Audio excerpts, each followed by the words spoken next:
Fund या passive fund सोच रहे होंगे, तब तो ये वीडियो आप ही के लिए है। आप ये वीडियो जब पूरा देखेंगे तब लास्ट तक तो आपको ये पता चल ही जाएगा कि आपके लिए कौन सा फंड बेस्ट है। So this video is active fund versus passive fund. Active fund, active fund, active fund. आप सोच रहे होंगे कि मैं बार बार इस वर्ड को क्यों रिपीट कर रही हूँ।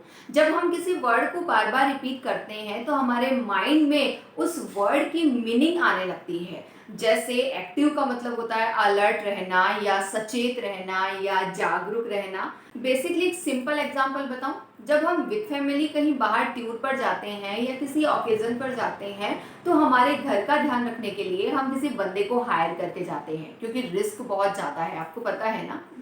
इसलिए हम उस बंदे को कहकर जाते हैं कि जब तक हम नहीं आएंगे तब तक आप हमारे घर का ध्यान रखेंगे, और ये उस बंदे की ड्यूटी होती है कि जब तक आप नहीं आएंगे तब तक आपके घर का ध्यान रखना। यही एक्टिव फंड में होता है। एक्टिव फंड में हम एक फंड को सेलेक्ट करते हैं और फंड मैनेजर को हायर करते हैं, और फंड मैनेजर अपनी जी जान लगा देते हैं उस फंड को आगे बढ़ाने में, उस फंड से अच्छे रिटर्न प्रोवाइड करने में की पूरी कोशिश लगा देते हैं। फंड मैनेजर एनालिसिस करते हैं और आपके पैसे को स्टॉक्स में इन्वेस्टमेंट करते हैं। अपनी थॉट प्रोसेस से और अपनी अंडरस्टैंडिंग के हिसाब से इन्वेस्टमेंट को एक्टिवली हैंडल करते हैं और इन्वेस्टमेंट की स्ट्रेटेजी तय करते हैं, और यही एक्टिव फंड कहलाते हैं। फंड मैनेजर ही बाई और सेल करने का काम भी करते हैं।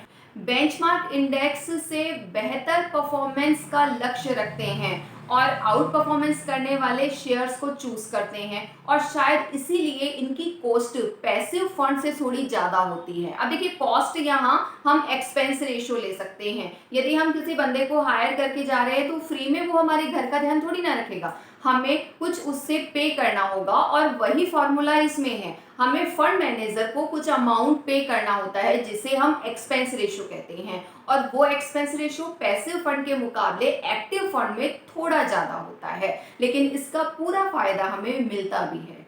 पैसिव फंड ये एक अलग तरीके का प्रोसेस होता है, क्योंकि इसमें डायरेक्ट इंडेक्स में इन्वेस्टमेंट किया जाता है।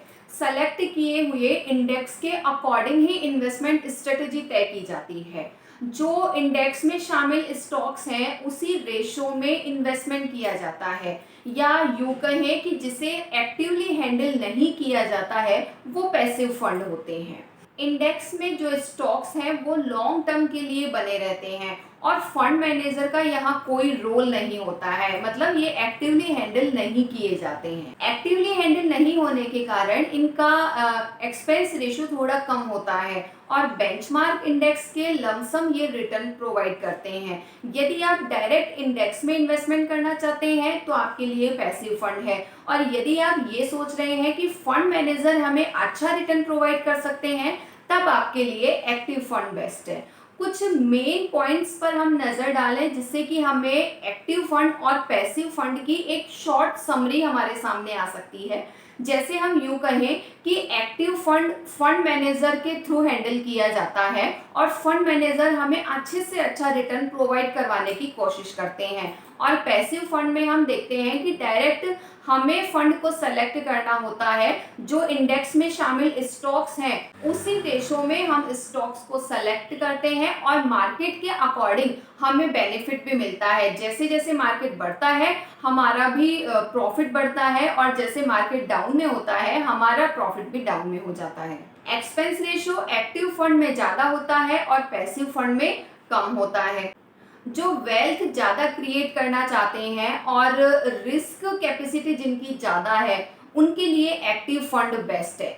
जो रिस्क कम लेना पसंद करते हैं और रिटर्न भी एवरेज लेना चाहते हैं वो एक्टिव फंड को चूज कर सकते हैं। तो इस तरीके से आप दोनों फंड में से कोई भी फंड चूज कर सकते हैं। हमारा काम था आपको एजुकेट करने का। अब आपका काम है वीडियो को देखकर एनालिसिस करना कि हमें कौन सा फंड सेलेक्ट करना है। यदि वीडियो आपको अच्छा लगे तो लाइक, शेयर एंड सब्सक्राइब करना ना भूलें।